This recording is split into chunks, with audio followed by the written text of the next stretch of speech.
Hello, my name is Justin Dyson. This is Apple Programming Term 1409, and in this video I'm going to be talking about my Week 2 project. So before we get started, let's actually take a look at the project just to see how it works. When it launches up, the first thing that you're going to see, if I add focus, you'll see the compare function being displayed in the alert window. It's 4 and 3, where the two variable numbers are integers, and they're not equal, so it is no.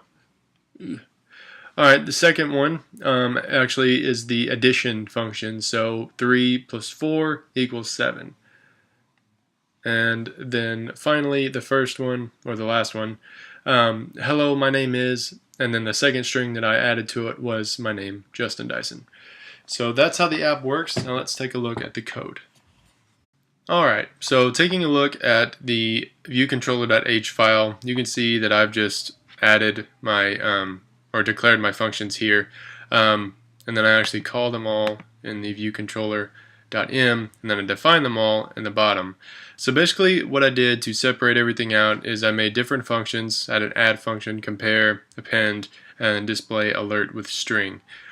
Each of these functions is defined here. They don't do anything until they're called, which actually happens in the viewDidLoad function.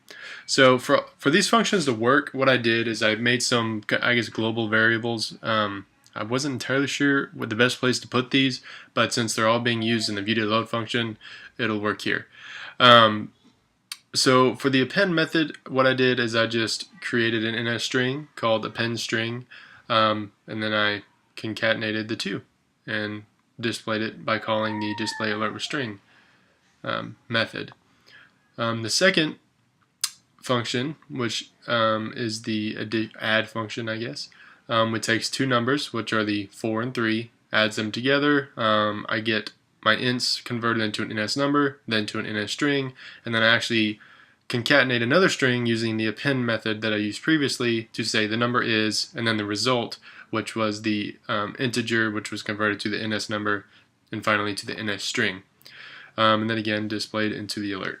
So the third one is the compare function, which basically what I did here, since the compare method actually returns a 1 or 0, because it's a Boolean value, I had to get it converted into a string. So what I did is I use this nifty little, I don't even know what you call it, but basically what it will do is say if it is true, then say yes as a string or no as a string, and I save it to the is equal variable.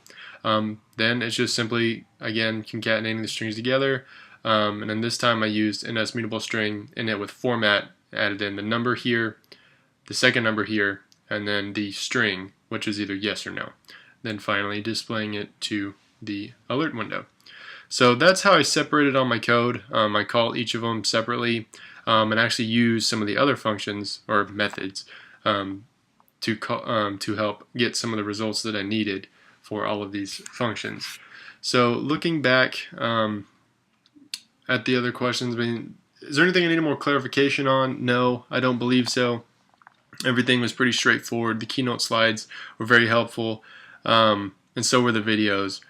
As far as, let's see, what do I think I could have done better? The only thing that I didn't particularly like the way I did in this code was this line of code right here. I felt like I was basically getting or comparing the values twice. Once when I actually call the function, and then again when I have to convert it into a string. It kind of feels like I'm doing the same thing twice. Didn't really like that. Don't know if there's a better way to do it, but if there is, I would like to know. So all in all, that is everything that I've got for this assignment. I enjoyed it, and I look forward to talking to you guys next week.